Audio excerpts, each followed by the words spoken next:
Perfect.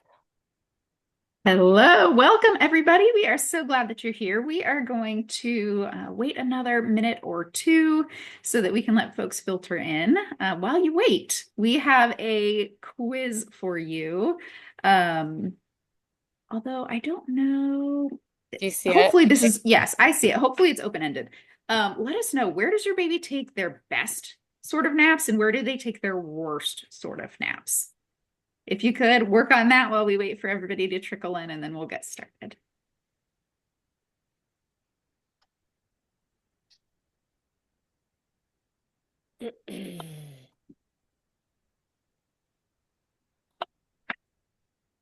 Mallory, where did your babies take its best and worst naps? Oh man.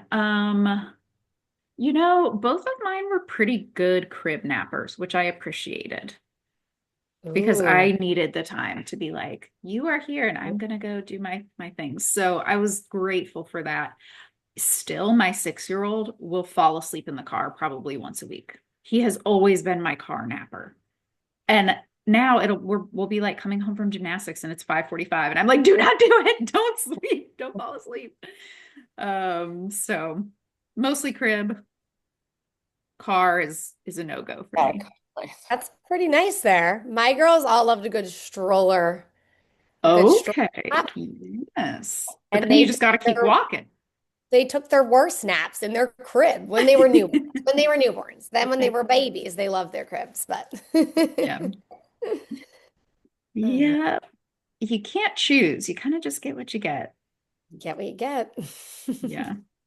All right. Welcome to those who are just joining. We're going to get started in a minute or less. If you could answer the poll question that our lovely Steph has provided, it should be at the bottom of your screen.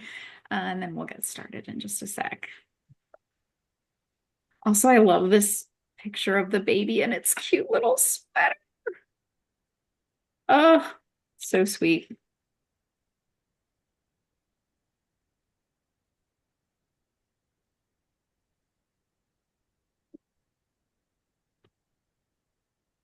Awesome. Well, we might have some additional folks that start rolling in as we get started, but we are so glad that you're here today. Thank you for spending some of your Friday with us. I'm Mallory. I lead education at Bobby, and I am joined here with Emily Silver, nurse practitioner. Oh, I think I'm getting that wrong. It's not Oh, nurse you're right. practitioner. It is? Yep, I'm Okay. a family nurse practitioner. Family nurse practitioner. Yeah, Okay. As but yeah, well as yeah.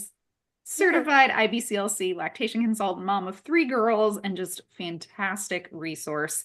And we are so excited to be talking about how to get your newborn to sleep longer stretches at night today. Because we know a baby that sleeps better is a parent that is happier and more functional too. Absolutely. And I'm also so thrilled to introduce Melissa Smith, who's here from OtterSpace, who's generously sponsoring our session today. OtterSpace offers patented edge sealing blackout curtain designs for your family's best sleep. Keeps the room completely dark so that your baby can sleep longer, have fewer wake ups, and calmer nights. And it was invented by a mom who understands the struggle. And we're excited that at the end of the session, OtterSpace is going to be giving away one of their patented blackout bundles. And there's also a discount code here. If you're not a winner, we wish everybody could win, but if you're not a winner, you can get 10% off at OtterSpace with code Bobby Journeys 10. All right, Emily, take it away. I'm excited. All right. So before I get started, as Mallory said, I am a nurse practitioner. I am a medical provider, but for today's purpose, this is informational education only. I'm not currently your provider. Should you like to work with me, you can, but this is session just that reminder that I'm not to replace your pediatrician or your medical provider for today. Um, this is my favorite class because when I have been working, I worked as a labor and delivery nurse for a very long time, and then I became really just seeing more patients through naps. And you can all tell me out there in the chat. I actually would genuinely love to look and see if you've received the advice when you were expecting a baby that you'll never sleep again. Quite frankly, it's one of like the I can't stand when you're told that. I think it's horrible advice and it's so unhelpful. And so I do want to address that today that, yeah, when you have a newborn, I have 3 kids, like we're tired. You're feeding and there's fragmented sleep and they need a lot, but there are little things that we can do to make it better, and it is going to get better and you will sleep again. So if you've received that unsolicited advice or that unhelpful advice that you'll never sleep again, I'm here to tell you that that's just not true. Um, and so what we're going to do today is go through things that I know are helpful. I've been teaching for over 14 years for NAPS. This is our most popular class. Anytime parents take it and they try one little thing from this class today, they always come back the next week. When I talk to them again, if I see them and they're like, that worked, that was great. So I want to talk about flipping the nocturnal switch, how to avoid an overtired baby, overnight sleep, decreasing stimulation, feeds overnight, not force feeding, expectations, and I'm going to give you some personal stories about me along the way. So I want to get you all into the newborn zone here.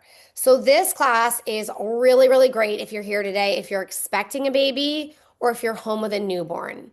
When I think about my newborns, I put you in the bucket of 0 to 12 weeks.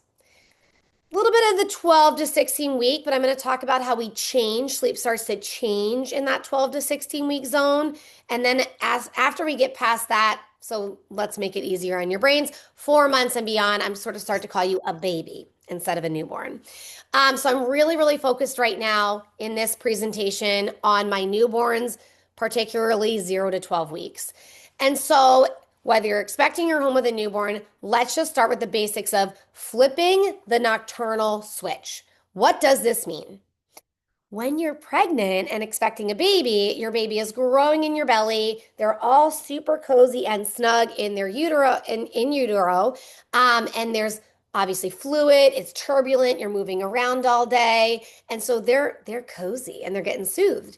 And if you think about it, if you're out there and you're expecting, I'm sure you can relate to this. You go about your day all day, and then in the evening you have dinner, and then you finally lay down, and maybe it's about 9 or 10 o'clock at night, and bam, baby is up. They're like brrr, in your belly, little Tasmanian devils. And it's because you finally lay down, you stop moving, so they wake up. Also, interestingly enough, in that later portion of the evening into the night, maternal blood sugar is starting to decline, and that contributes to fetal movement. So a lot of parents out there who are paying attention to movement will do it in the evening or when they finally lay down at the end of the day because that's when their baby is moving. So what does this mean? When your baby is born in those early week or two, they are hardwired to be nocturnal. So a lot of parents will tell me they're really sleepy all day long. And then in the evening and overnight, when you get up to feed your baby at night, they're kind of like looking at you in the middle of the night. They're wide awake. So how do we flip that nocturnal switch? I want you to focus on things you have control over. And that's going to start with the daytime window, increasing calories during the day. So whether you're breastfeeding or breastfeeding and pumping and using breast milk or bottle feeding or combo feeding or using formula, however you're feeding your baby, we are focusing on getting more calories in during the day to eventually equal longer stretches of sleep at night. So I'm sure you're learning this in your prenatal classes or now that your babies are here, we're telling you like get that baby up, feed them every 2 to 3 hours or feed them on demand, like stuff them up all day long. And so the method of that madness is if you're breastfeeding, we're telling your brain and your body in those early weeks with frequent feeds, we're telling your body to make milk. We're also trying to get your baby to get back to their birth weight. And again, we're trying to get feeds in during the day to let them be less nocturnal at night. All newborns lose weight, okay? So they're born at a certain weight and then they lose a little bit of their birth weight. So when you get that weight in the delivery room and then right before you go home from the hospital, they weigh your baby again. If I came to see you that first day or two home from the hospital, your baby's probably a little bit less on my scale.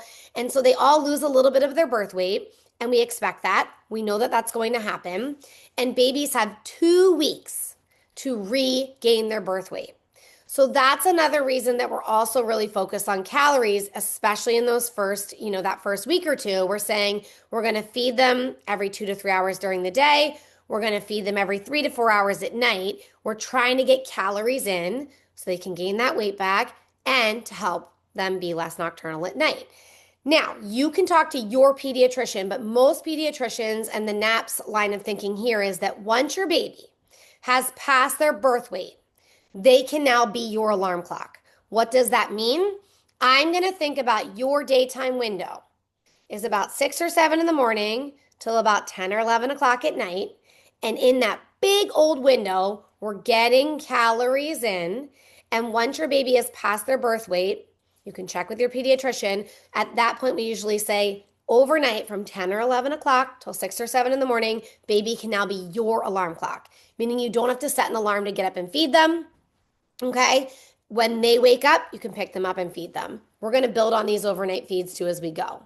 All right? So let's keep going with our days here, right? So the number one reason that people call us at NAPS or reach out to us on our Ask a Nurse board or reach out just for support when they're tired is that they're struggling with a baby, that they're having a hard time settling their baby. They're having a hard time settling their baby. Or every time they put their baby down, their baby wakes up during the day. So let's talk about some of these things. It is often my experience that when I talk to parents in these earlier weeks and they're having trouble with their baby, or they're having like witching hours in the evening, or just tough overnights, like trying to settle their baby in the middle of the night, if I back it up and look at their whole day, sometimes we have the overtired baby. Really quick, another question I'll ask you out there, similar to when I asked you, did anybody tell you that you'll never sleep again?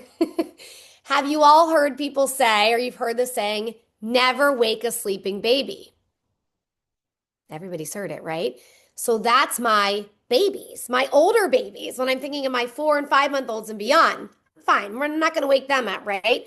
But for our newborns, especially 0 to 12 weeks, we do want to wake them for calories and not because I'm worried that your baby is going to sleep too much during the day, that they're going to be wide awake at night, right? If I went and took a nap right now, which I could totally do because I love sleeping and I love an afternoon nap, right? If I went and took a nap right now, I would have trouble falling asleep tonight, or I might wake up in the middle of the night.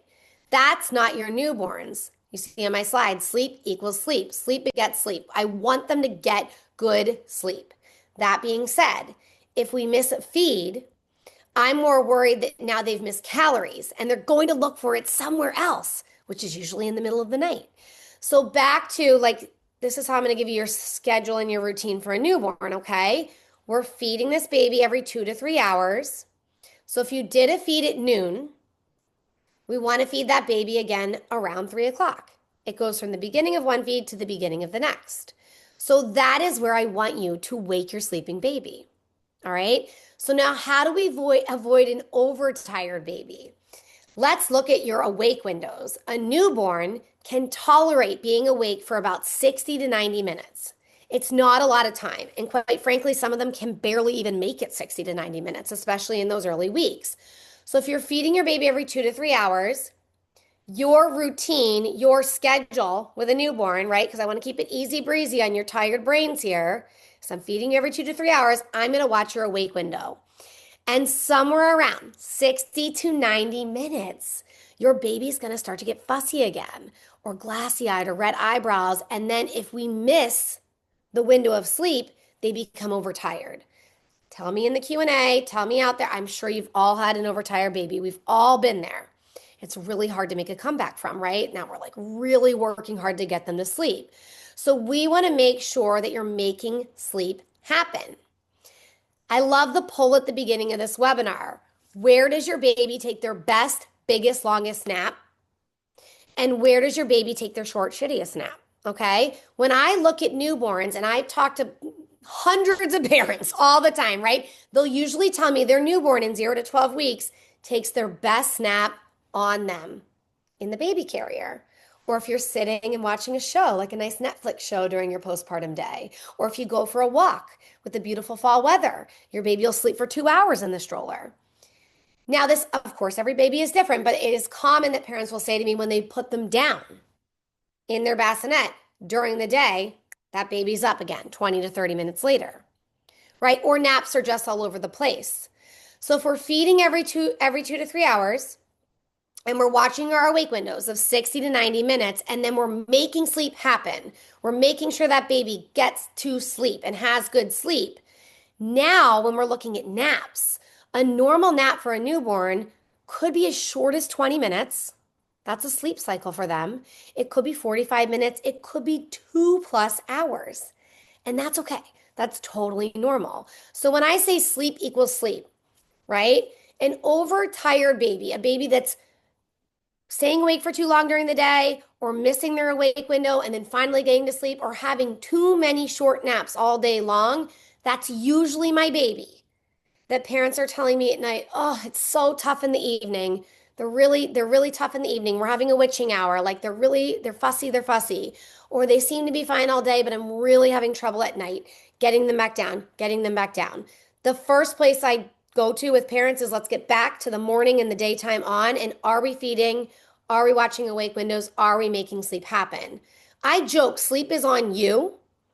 Because quite literally, it's often on you, right? We've all been there for the contact nap. We've all been there in our baby carriers trying to fold laundry or walking around or going on a car ride to help our babies fall asleep. It's also on you, meaning it is your job. It is on you.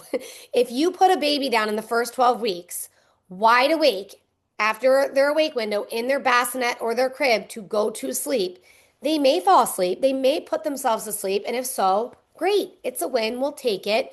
But many babies will eventually cry and become overtired because they don't know what to do. So when I say it's your job to help them fall asleep, that means after a feed and a diaper change, if we want to package them up and get them down for a nap so that you can shower or eat or pump or do something, that's when we're getting into our swaddling. Okay. Swaddling prevents their startle reflex. Babies have a startle reflex in the first 12 weeks, and you've seen it, I'm sure. If you have a newborn, they throw their arms and their legs out, and then they pull back in, and then they cry. They scared themselves. So putting them down in that swaddle prevents them from waking themselves up. It also is that helpful reminder for parents of safe sleep that I'm going to put you on your back when I put you down. If you have a baby and they've pushed their awake window or you're trying to help them fall asleep, before you put them on their back for that safe sleep, we're using our soothing techniques, which is holding them on their side or their stomach. You can turn them in your arm. We're swinging them, we're bouncing them, we're shushing them. Dark, that's why I have otter space here. Like dark is really helpful. White noise is really helpful. And sucking. So if you're using a pacifier and they've had a good feed and now you're helping them fall asleep in that swaddle with all your soothing, you can put the pacifier in and see if that helps soothe them to sleep. Okay? So all this to say, if you have a baby, a newborn, that you put them down so you could pump and eat and they slept for 20 minutes, don't beat yourself up. Pick them up. They can extend sleep on you. Maybe you have another awake window and they fall asleep again. If you notice, though, that they've had a short nap and then a short nap, say to yourself, you know what, for the next one, I'm going to make sure we bank some good sleep. I'm going to get outside and go for that long walk. All right? I love to tell parents with newborns that you're not making or breaking any bad habits in the first 12 weeks. All of your newborns are newborns. They're so tiny. They have all these needs. They need to be fed. They need to be diapered. When they cry, they need something. They need help to fall asleep. They sometimes need help to extend sleep. They just need us. And they're in newborn sleep cycles. Newborns are really active sleepers, which we're going to talk about coming up. And their sleep cycles are lighter and shorter.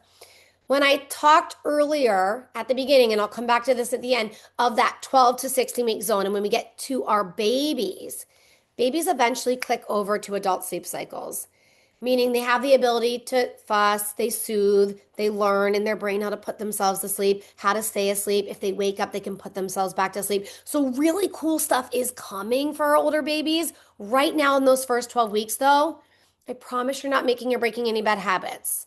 So what do I mean by that? I'll give you one more example. If your mother-in-law comes over today and says, hey, let me hold the baby so you can eat or take a nap, and they want to sit on your couch and hold that baby for your baby to get a great nap, that's not bad. You're not spoiling them. You're not ruining them. You're not making any bad habits here. They're a newborn, okay? It's okay. All right, so are you with me so far? We're getting calories in. We're watching awake windows. We're making sleep happen. I try to break it down step by step so you can retain this because I know that if you're out there listening with a newborn that you're tired. So let's go to our overnights. All right. I mentioned this previously, but babies have lighter sleep cycles, shorter, and they're active sleepers. So what does this mean? They are noisy when they're sleeping.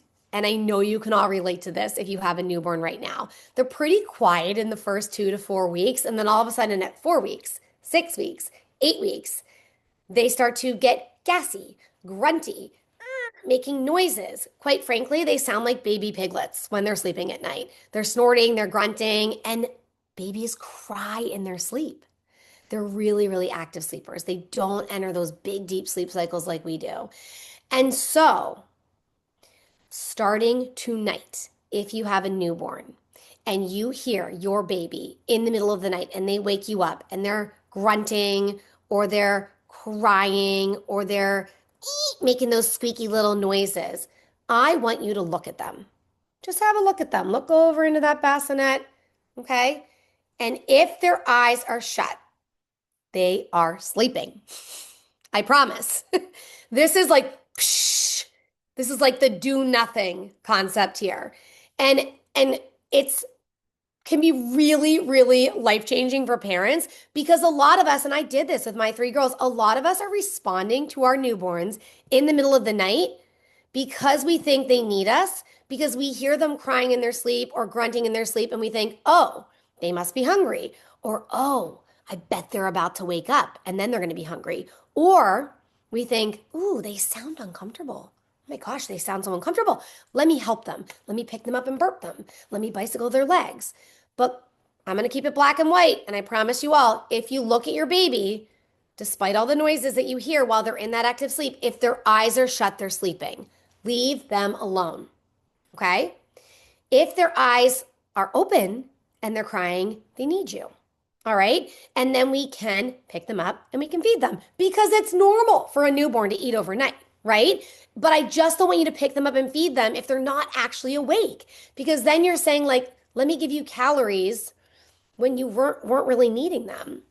Another thing I want to comment on is that statistically speaking, through evidence-based research, we know that the peak of gassy, fussy babies is 6 to 8 weeks of age. Okay. So if you're out there and you're in that 6 to 8 week zone, that's when we're seeing like, they get red in the face. Sometimes if you're breastfeeding, they're eating at the breast and all of a sudden they're like kind of moving their head at your nipple and you're like, what's happening here? Or they're arching their back or they're straining and it's because they need to burp or fart. They become like these gassy little creatures. We should drop, if anybody's out there in the chat, the probiotics from Bobby. There is some research to show, evidence-based research to show that a daily probiotic given to newborns every day helps decrease colic or gassy, fussy babies. And so I think that's a really cool thing to try if you have a baby that's gassy and fussy. But let's think about this too, because I have 3 kids and 2 out of 3 had pretty severe reflux. They were gassy, they were fussy, they were noisy, but they spit up a lot and they were being treated for reflux. If you have a baby like that too, and in the middle of the night at 1 a.m., you hear them in their active sleep grunting and straining and working some gas out, but they're asleep, and you pick them up and breastfeed them or bottle feed them, and you're feeding them when they weren't actually awake and ready to eat, that's also going to contribute to gas and fuss and reflux because we were feeding them when they weren't actually really up and hungry and ready for a feed. So I want you all to ask yourselves right now, are you responding to your newborns overnight because you think they're awake and they're really asleep or because you think they're uncomfortable? All right. Now, if you're out there and you're like, okay, I hear you, I'm with you. I probably am waking up sometimes and responding to them. That's where I want you to, right? Get your blackout curtains. That's why we have the blackout shade people here today. Keep it nice and dark overnight and turn up your white noise. If you have a white noise machine, turn it up a little bit. Try to muffle out some of those little noises. I promise when your baby opens their eyes and cries when they're hungry, you'll hear them. Now, if you are really responding, all right, and this for me, I had postpartum anxiety, so I could hear everything in the middle of the night because my anxiety was, it was kicking. And when I wasn't sleeping, it was really ticking up. So I could hear everything at night. Okay, so I was waking up a lot to check on my kids. So what I did was I moved their bassinet to my husband's side of the bed. They were still in the room with me. I could still get up and go get them when I wanted to breastfeed or when I wanted to bottle feed. But he didn't hear all the little noises the way I did. And just simply moving them a little bit away from me drowned out some of the noises and prevented me from getting up and out of bed to go over to them until I really knew that they were awake. So, another little thing for you to think about. Now, let's keep going. I'm going to keep coming with the tips. All right. In the early weeks of the newborn, right? Especially 2, 4 weeks out, we are all just figuring it out, especially if it's your first baby. We're trying to learn how to breastfeed. We might be pumping in the middle of the night. We might be shaking up a bottle and getting the bottle ready. And babies are peeing and pooping frequently. So when we get up for feeds overnight, it's not uncommon that parents pick up their baby, okay, put a little light on, a little night light on the side of your nightstand there, or your little light on your pump. And then we unswaddle the baby. And if they're in Velcro, it's like, unswaddle them, right? And they're like, oh my gosh, okay. And then we change their diaper, and now they're crying. They are up. They're ready for a feed. That's kind of great early on because we want to get that baby up, we want to get them ready for a feed, and then we want to diaper them and repackage them again. But it is a lot of stimulation, and that's okay. My challenge for you would be when you get around 6 weeks out, you're welcome to try this sooner, you're welcome to do it later, but around 6 weeks out, can we flip it? Can we, I'm going to talk to you about not changing a diaper at night, but can we decrease stimulation? Meaning picking your baby up in the dark with the white noise running in their swaddle or their sleep suit and feeding them by breast or bottle because they're due for a feed, and maybe not even making eye contact. We're decreasing stimulation. Why am I saying this at 6 weeks? Developmentally, poop slow down, whether you're breastfeeding or bottle feeding. Okay, as the gut develops and digests, poop slow down, and babies eventually stop pooping overnight. They do pee overnight, though. All babies go on to sleep through the night, and they still, wear a diaper or an overnight diaper or pull up because they may pee while they're sleeping. So it's okay to skip a diaper change once overnight if it's just a pee. So what do? I get like an overnight diaper. Pampers Baby Dry makes them. You can get them at Target or on Amazon, or you can go up a size in your current diaper, or you can double diaper your baby, put a lot of butt paste on them. Or it's probably like 10 o'clock at night, right? We're getting that baby settled for the night, getting in that fresh diaper, getting them in their swaddle, putting them down. Okay. And so then all of a sudden at 1 a.m., you hear them and you're like, wait a sec. Okay, wait a sec. Their eyes aren't open. I'm going to leave them. Emily said to not touch them. So you leave them alone. And then around 2, now their eyes are open and they're crying. I want you to pick that baby up in the dark, in their swaddle, and breastfeed them or bottle feed them because they're up and they're ready for a feed. But if you don't smell a poop and you don't hear a poop, for all intents and purposes, we're not going to investigate. You're going to feed them. 2 minutes, hold them upright, 2 minutes, little burp, and we're putting them back down again. What does this do? We're decreasing stimulation, so we're not telling the brain like, hello, let's get up in the middle of the night. And then once they're up, they take in a big feed, fine. But if you're picking your baby up and keeping them kind of sleepy, they're going to start to just take exactly what they need to fall back asleep. 6 ounces might become 4 ounces. 2 breaths might become 1. And that's okay. Let them self-regulate. And if they only need half of that bottle or 1 boob, put them back down again. Because what happens is then the next day, and subsequently, we keep going, calories are increasing during the day and decreasing overnight. Okay, you're with me so far? I know we're going to have a lot of questions about this.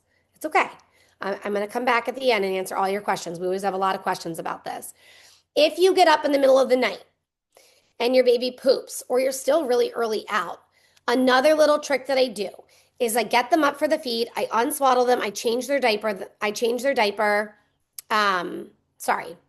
up, I unswaddle them, and I feed them. And then halfway through the feed, 3/4 through the bottle or after 1 breath, I then diaper them and reswaddle them. And then I finish my bottle or I put them on the other breast. That way, hopefully they'll get super sleepy as they finish that feed. So that's another little tip or trick that you can do. All right, we're going to keep going with this, all right? So we are getting calories in during the day. We're watching our awake windows. We're looking at our kids overnight. Are you really awake? Are your eyes open? Okay. Let's say you're skipping your diaper changes. You're getting a little further out. All right. We're 6 weeks and beyond now. Now let's try other things. When your baby opens their eyes at night and they're fussing a little bit, before you jump to feed them, could you simply wait a few minutes? Maybe 5 minutes, maybe barely 5 minutes. Before you jump to grab them and feed them, could you just wait?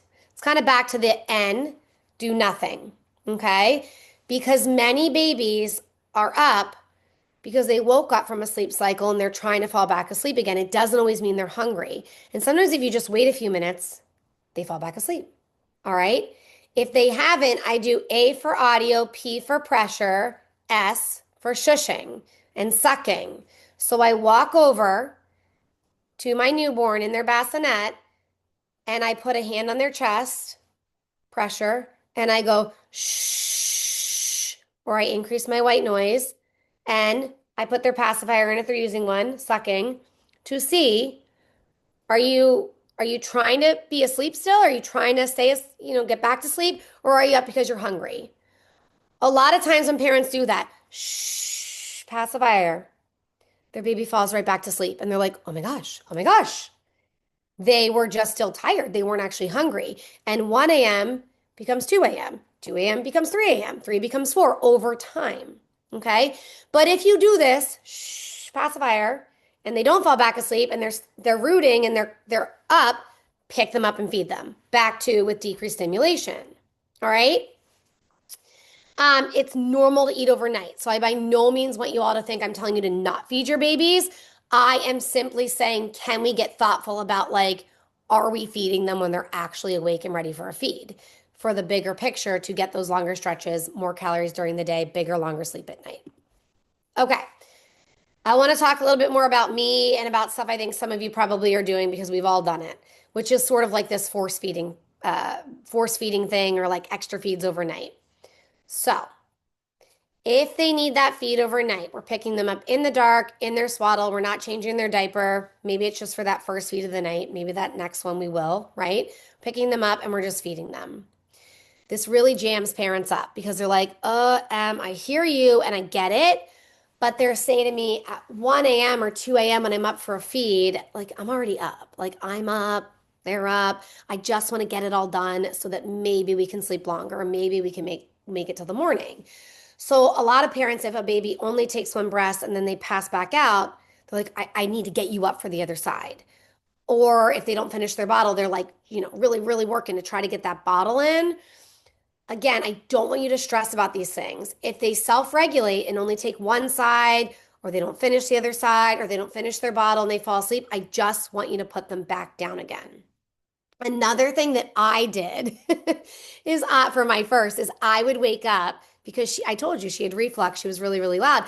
I would wake up in the middle of the night and look at her and I knew she wasn't awake, but she's grunty. She was being loud. And then I was annoyed that I was awake. And I'm like, I'm up. So I'd rather just do the feed now because I want to get back to sleep. But I was basically waking my sleeping baby to feed so that I could go back to sleep. So it can be hard for parents to say are you really awake? Okay, you're not. I'll go back to sleep. Then an hour later, they're kind of awake, but you do the hand and the pressure and the pacifier and they fall back asleep. And then another hour later, now they're awake, we're going to feed them. That's kind of hard for you, right? Because you're up a couple times to do that. But it's short-term pain for long-term gain because after consistency of this, like I said, 1 a.m. becomes 2, 2 becomes 3, and all of a sudden we've like Tetris knocked out a feed in the middle of the night. So let's talk about expectations for overnight sleep with a newborn. Because I just told you it is normal for your newborns to be eating overnight. That's okay. It is very normal for a newborn to go to bed late, right? So if you're out there right now in the first 12 weeks and you and I had a chit chat on the side, I bet a lot of you would tell me that you're frequently feeding during the day, your baby's taking naps here and there and all over the place, and that in the evening, it can be a little tough. The witching hours, right? Where they don't want to be put down, they're cluster feeding, right? You're trying to make dinner, you're trying to get settled, and it's just the evenings can feel hard. And then all of a sudden, your baby finally, has that big final feed called at 10 o'clock at night, and you know, like, okay, we're settled for the night. We're down for the night, right? And then they have a feed maybe at 1 and a feed maybe at 4:30. So they have 3 feeds overnight. 10, 1, 4:30. This is an example. Every baby will be different. But many babies, if you are checking if their eyes are open or not, using your pressure trick, not force feeding, and really like being mindful of calories during the day and decreasing stimulation at night, many babies will go on to naturally drop feeds as they get closer to the 12 to 16 week marker. A textbook baby, hey, not every baby, a textbook baby. I didn't get a textbook baby. My business partner, Jamie, she got a textbook baby. I didn't get a textbook baby, but textbook babies will drop the first feed of the night first. Okay, so what happens is you put them down for bed and you're waiting around for that next feed, or you put them down a little earlier in the evening and they don't get up again. They clear midnight. They drop the first feed of the night first, but they're still getting up at 1 and 4:30. They drop the last feed of the night second and the middle of the night feed last. That like nudgy middle of the night feed. So I want to quickly then comment and teach you what dream feeds are. Because around 12 to 16 weeks, when your baby changes from that newborn to adult sleep cycle, they naturally start to crave and want to go to bed earlier. So finally, that 10 or 11 o'clock bedtime starts to get earlier and earlier, or one night you realize, like, I don't think you need a nap right now. I think you need to go to bed. All right. So once my babies have gone to bed a little earlier and they're clearing midnight, okay, they've dropped that first feed, but they're still getting up twice at 1:30 and 4, at 1:30 and 4. That's a grind, right? And you're like, oh my gosh, I wish you could just do that big stretch later, right? That'd be nice, but that's just not what they do. That's where dream feeds come into play. A lot of times parents think they're doing a dream feed with a newborn, but it's really just a feed. A true dream feed is a baby who's dropped that first feed of the night. And what we do then, and we try it, is you go in around 9 p.m., maybe 9:30, and you pick your baby up in the dark, in their swaddle while they're asleep, and you breastfeed them or bottle feed them. And you just try it for 3 nights in a row. And what you're looking to see is, does that knock out your middle of the night feed? Does it carry you through to almost morning into morning? Okay. And a true dream feed that works, parents can feed their baby while they're sleeping without waking them up, and the baby knocks out a feed. So I always say, if we're going to try something, do it for 3 days and 3 nights, because we have to just like figure out what's working or what's not working. Not every baby can do a dream feed. Okay, so one of my girls, I tried a dream feed, and she just was too tired. I would go in around 9 and try to breastfeed her, try to bottle feed her, and she physically couldn't eat while she was sleeping. So I'm not going to wake her up to reintroduce calories. She can't sleepy feed, so we're just not going to do it. Or another one of my kids happily took a dream feed while they were sleeping, but then they still got up at 1 and they still got up at 4:30, 3 nights later. So I'm like, okay, this isn't working. It's not buying me anything, then we're not going to do it. But that's a little bit about dream feeds and what they mean. Now, around 12 to 16 weeks, as your babies are sleeping longer stretches and starting to drop those feeds overnight, we just start cruising in that direction. And then I have some babies that they're just still eating, and that's okay, right? Or maybe they've dropped one feed or not another feed. But if you get 4 months and beyond and you are still struggling with sleep, or your newborn has switched to those adult sleep cycles and you're still having trouble navigating bedtime and overnight feeds, and maybe you're back at work, then you're going to come back to me and we're going to have a different conversation. We're going to have a baby sleep conversation, not a newborn sleep conversation, just to help you get the support that you need and try to get into the groove. So, before we get into a ton of questions, because this workshop always has a ton of questions, I just want to tell you a story about me. That's me when I'm postpartum with my first. I kind of look like very yellow in this picture. I don't look well. I had postpartum anxiety. I was so tired. All right. I was feeding my baby all night long, and I don't even think she was awake. She just was really loud because she had reflex. But I want to give you a little solicited advice. It's solicited because you signed up and wanted to be here, to not be like me. When I had my first daughter, I got a lot of advice from other parents, a lot of nurses who I worked with, that had kids, but they had older babies and older kids. And so they kept telling me, Em, you want to make sure you get a good bedtime routine.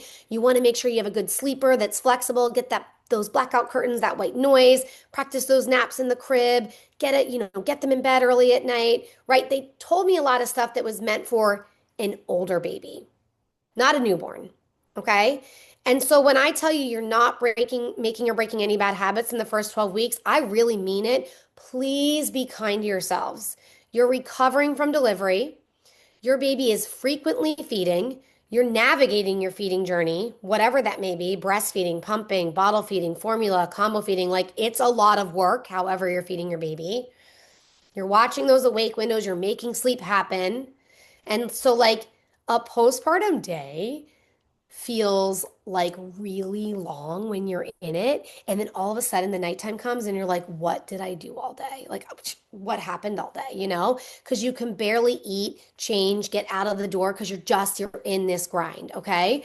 So I want to be really clear that your only jobs in the first 12 weeks are to feed your babies and not let them get overtired. That's it, okay? And then if you can try some of these tips at night, we're in a great place.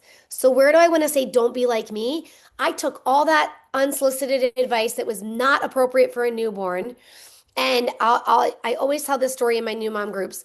My family, my first was born in July. My family rented this big, beautiful beach house on the Jersey Shore. I'm from outside of Philly originally, so we grew up going to the Jersey Shore. Okay, and I went to this house with Grace, my newborn. She was 6 weeks old. And I was surrounded by a tribe of women, my aunts, my cousins, helpers. My mom was there. And every night I would give Grace a bath, do this whole big fancy bedtime routine, and try to put her down for sleep somewhere between 7 and 8 p.m. And from 7 and 8 p.m. until about 10 or 11, I was in and out of the room, just trying to get her to go to bed, trying to get her to go to sleep, putting her down for naps during the day.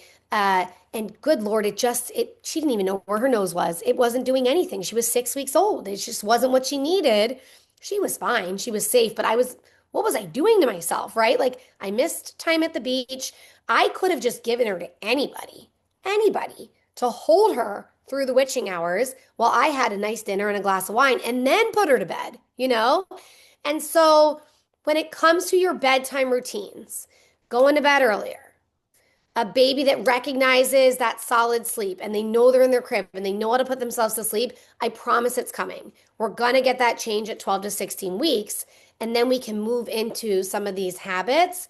But in the meantime, like, please, like I said, if your mother-in-law wants to hold the baby, if you need to get out and walk during the day, no problem.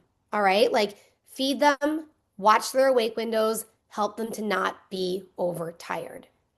I want to talk about bedtime routines because Otter Space is here today, and I think it's really important. When I get into a bedtime routine, I break it out for parents, and this is around like we're getting closer to 3 to 4 months, and we're looking at this. It's our babies who are going to bed earlier. I split it out into winding down versus bedtime routine. Winding down is a bath, should you like. Not a baby doesn't need a bath every night, but you could do a bath. You could do some baby lotion, maybe sing songs or read books. It's all those little things that you do to end the day, casually wind down. Bedtime routine is I am going to change your diaper, get you in your swaddle, pull my blackout shade shut, turn on my white noise, right? Like these simple, tiny things that you can replicate anywhere and anyone can do it. That's it. It's easy peasy breezy. So if you have a baby, and here in my house, I still do this after a feed, and I get them into their sleep sack and I turn on the white noise machine and I pull my blackout shades closed, my kids know right away, ding, bedtime routine. It's bedtime. I can replicate that in a hotel room. My mom can do it if I'm traveling. Really, really simple stuff here.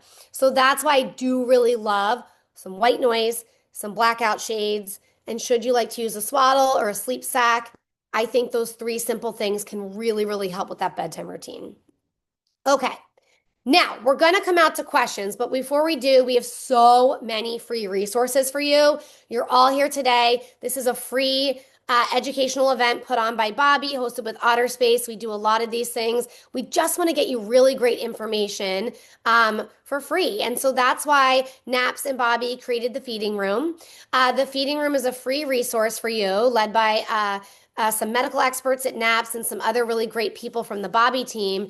But when you log into the feeding room, there's courses that you can watch on breastfeeding, bottle feeding, combo feeding, starting solids. There's live meetups every week. Every week, there is an RN, NP, or IBCLC, either myself or my business partner, for free for feeding support in real time.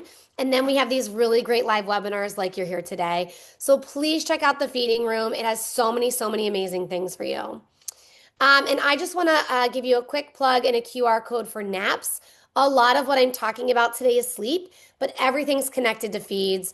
And so when I'm working with parents, whether they're expecting a baby or have a newborn, naps can support you with feeding and sleep journeys, plans, and routines. Whether it's picking a pump, learning how to use it, combo feeding, preparing for labor and delivery, getting into the groove with your newborn with feeding and sleep cycles. And we are able to accept many major insurance companies. So while I have your attention right now, just scan the QR code, grab the link at NAPS, throw your name in, see if you're in our insurance network. You could be covered for free support with one-on-one care with one of the RNs and Ps who's also an IBCLC. And then we just have a ton of links here, which we will drop in the chat for you to have as well. Great discounts, great free videos, great free meetups. All right, so what we're going to do is we're going to come out and answer as many questions as we can in our time together. And then I know we're also going to do a giveaway from OtterSpace as well. Mallory, I don't know if you're out there, but do you I want to am. peel through? Yeah, do you want to peel through the Yes, Q&A absolutely. and pick some, whatever you think is a good suggestions here for us to answer? We'll try to do as many as we can. How does Absolutely. that sound? That sounds great. Okay, this first one Great. is perfect given your IBCLC background as well. Is it better to do a bedtime bottle instead of breastfeeding for a 7 to 8 week old so you know they're getting a full feed? So interesting. This question comes up all of the time in my feeding group. So it is my firm belief that your babies are all on liquid diets, whether they're breastfeeding or bottle feeding with formula. There is, you can find this on like social media, or if you do a deep dive Google search, that some people will say formula sits in the gut longer. So if you give your baby this big bottle of formula, they'll sleep bigger and better. Or if I give them a big bottle before bed, they may sleep well or better than with breastfeeding. If you would like to give a bottle because you personally want to see the intake and that makes you have peace of mind and you're going to sleep better, no problem. Go for it. But you should be able to breastfeed your baby and put them to bed, or bottle feed them and put them to bed, or a little bit of both, and not have this worry that it's not enough before they go to sleep, because it's a running total. All of your babies are eating every 2 hours, every 3 hours, every 4 hours, and they're taking in highs and lows, and it's a running total in 24 hours. And so, because sometimes babies are so tired before bed, they can barely get their feed in, and parents are like, I just had to put them down. So I don't want you to get hung up on the final feed. I know we all do. All this to say, my breastfeeding moms sometimes prefer to breastfeed all day long, and maybe at bedtime they have their partner give a bottle. It gives them a break. It tags their partner in. They know what their baby's getting. If you want to do it like that, that's totally fine. How does that feel? Does that get your question answered for you? I think so. I think that Great. was great. Um, okay, another question.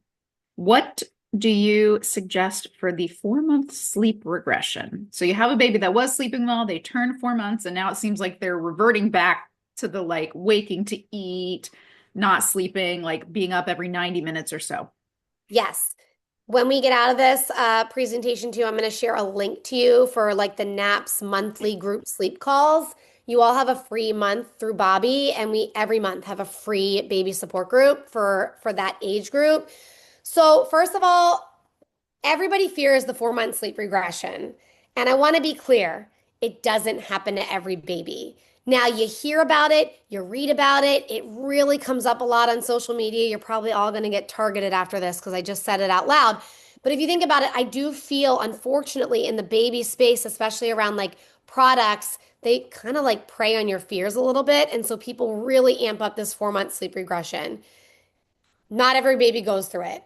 A sleep regression, though, why we hear and talk about it at 4 months is because of that developmental change, right? So that 0 to 12 week baby is a newborn. They're not going into those deep sleeps and those REM cycles the way adults do. They have shorter and more active sleep. Around 12 to 16 weeks, they do change in their brain developmentally. They do click over to adult sleep cycles. What does this mean? All of a sudden, if you put your baby down in their crib, awake, they may be able to fuss or find their fingers or their pacifier and put themselves to sleep, and it means something to them. Or overnight, when you really wait to feed, they put themselves back to sleep. Like they're really getting good at staying asleep, connecting sleep cycles, falling back to sleep. And if they cry a little bit, it's okay. Like they can find their way, right? And so the sleep regression is a pretty specific example of the baby that like didn't find their way. Like they clicked over to an adult sleep cycle. They are struggling to connect sleep cycles. They're struggling to fall asleep. And what I see at that point is babies that what was working is no longer working for parents. So in the past, if you were breastfeeding your baby to sleep and you put them down to sleep and they stayed asleep, great, leave it alone. Or if you were rocking them to sleep or bouncing them to sleep and you put them down and they stayed asleep, we can leave it alone. But a regression are my babies who they fall asleep, we put them down, 45 minutes later, an hour later, they're up. And so we go in the room and we pick them up and we rock them or we bounce them or we feed them. They fall asleep, we put them down again. And they're not able to stay asleep and connect the sleep cycles or go into deep sleep because they haven't like figured out how to do it. They haven't learned the skill. When you all get in bed at night, you don't fall asleep right away. You get cozy, you get warm in your bed, you pull up your blankets, and you fall asleep eventually because your brain has learned how to do it, right? And overnight, adults wake up anywhere from like 8 to 10 times. Where am I? Oh, I'm in my room. I'm cold. I'll pull up my blankets, and you're able to fall back into your sleep. So babies they learn to do that as well. So the regression piece is that baby is struggling and they wake up crying for two reasons. Number one, their sleep environment has changed. They fell asleep on you, you put them down to sleep, and they wake up and they're like, where am I? How did I get here? And then they cry because they're tired and they don't know how to fall back asleep because they've started to teach themselves to fall asleep on your boob, on the bottle, when we're rocking, when we're bouncing, this and that, right? But again, this is my older babies who have clicked over. That's what I try to tease out when I'm talking to parents on the phone or in a telehealth visit or in a group sleep call. Where are we at with this baby? And so step one for any baby in a regression, just to give you one thing to work on if you're out there struggling with this, I always start with bedtime. A lot of babies at this point are going to bed too late or they're going to bed earlier and they're up. So we want to find bedtime. We want to find the sweet spot. And for an older baby, it's usually somewhere between 6 p.m. and 8 p.m. And I want to start practicing putting them down in their crib or in their bassinet, aware that that's where they are. So you can still feed them, you can still rock them, do your songs, but as they're getting drowsy, we're then going to put them down so they know where they are. And we're going to practice letting them try to put themselves to sleep. And I just start with bedtime. And sometimes just doing that one little practice at bedtime can really fix a lot of the overnight sleep. But that's a little bit about your 4 month sleep regression. We could talk for hours about this for for that age group. But I will drop in the chat a link for the monthly group sleep call with naps. It meets twice a month to support you if you are navigating a sleep regression. Awesome. All right, what else do you have? All right, one more. We're going to do one more question, then we'll announce the giveaway winner. I love it. Also, Great. we had a request in the chat. Can you go back to the slide that has the 3 links? Oh, yeah, sorry. I thought you meant this slide, so I clicked here. Let's go to this slide. I think it's this one. Okay, perfect. Okay, last question is, we talked a little bit about wake windows, not letting your baby get overtired, all of that. What strategies do you have for keeping a sleepy baby awake, specifically one that's in that newborn, like 1 month old period? Ooh, okay. So this is a really good question. I'm so glad we're ending with this one. If you're trying to keep your baby awake because they need to eat, right? So in those early weeks, babies can be lazy, sleepy eaters. So if you're having trouble getting them up for feeds, that's where we are unswaddling them, stripping them down, changing their diaper. Quite frankly, we're annoying them to try to get them to breastfeed or to try to get them to take their bottle. We blow on babies. If you're feeding a baby and you chicken wing their arm, like flap their arm like a chicken, buck, buck, buck, that stimulates a sucking reflex, tickling their toes. That's where I see you while we're trying to get your baby up so that they can eat. But, and if you're trying to keep your newborn awake because you think they're supposed to have an awake window, eat, play, sleep, that's my older babies. I don't ever want you trying to keep your newborn awake at that point. Like you're not winning anything. If they have eaten and they want to go right back to sleep, they can go right back to sleep because sleep begets sleep for my newborns as long as they got the calories in.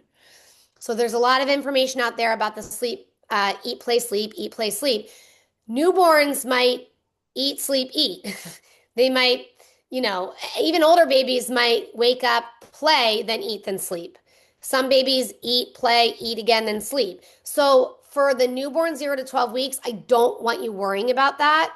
Eat, play, sleep, in case that's what you're asking about. I literally only want you to say to yourself, my job is I'm going to feed you every 2 to 3 hours. I'm going to watch your awake window. If you fall asleep sooner, fine. But if you don't fall asleep by 60 to 90 minutes, I'm going to help you fall asleep. And then I'm going to help you stay asleep, and we're going to have a nice sleep cycle, a nice nap until your next feed. If you're struggling to get your baby up for feeds, please scan that QR code, put your insurance in, and book a free visit with us because we want to make sure your baby's getting enough, that they're peeing enough. Is it an issue with latch that we can do? Do we need to space their feeds? Do we need to supplement them? Like there might be something else going on to that. So I would absolutely reach out for feeding support if that is the case. Amazing. Thank you so much, Emily. In You're our welcome. last few minutes, I wanted to share a little bit more about outer space. I did use a random number generator to pick our winner, which is Hannah Nelson. You were number 18, which was the random number picked. We have your email address because you registered, so I will be sending an email to you to connect you with Melissa for the to figure out how to get that to you. Melissa, did you want to share anything else about outer space? I'm going to put the discount code in the chat for everyone as well. Yeah, can you hear me? I don't know if We you can see my can. video. Oh, great. Yeah, sure. So thank you so much, Emily. I just want to say thanks first that is amazing. Those resources are amazing. I have two kids, and my oldest he's now 11. He was a preemie, and I struggled so much for sleep. And I really wish I had your resources when he was a newborn. It would have been so helpful. But yeah, I can share a little bit about myself. I'm a mom of two kids. And I invented Otter Space because I could not find a blackout solution that actually sealed out all the light. There was always some light peeking around the edges, and I ended up taping things to the window, which sounds ridiculous, but I don't know if anyone has done that yet. But I couldn't find anything that I could actually open easily during the day too, because sunlight is so important. So I invented Otter Space. So they stay up, they will completely black out the room, and you can easily open during the day too, which is amazing. If you have any questions about our curtains or if they could work for your windows, you can reach out to us at hello@inotterspace.com and we could answer your questions. But we're so excited, and congrats, Hannah. We're so excited to send you a set to try. And yeah, thanks, Emily. Thank you for All having me. right. I'm going to share these last two links. Lots of links and resources for you all. Yes, from Emily. The first link is to set up a sleep consult. The second one is for lactation support. We will also we've recorded the session. We'll be sending it out as a follow-up email as well. But thank you guys so much. We so appreciate you spending your time, and enjoy the rest of your Friday and have a great weekend. Happy Friday, everyone. Thanks for being here. Bye.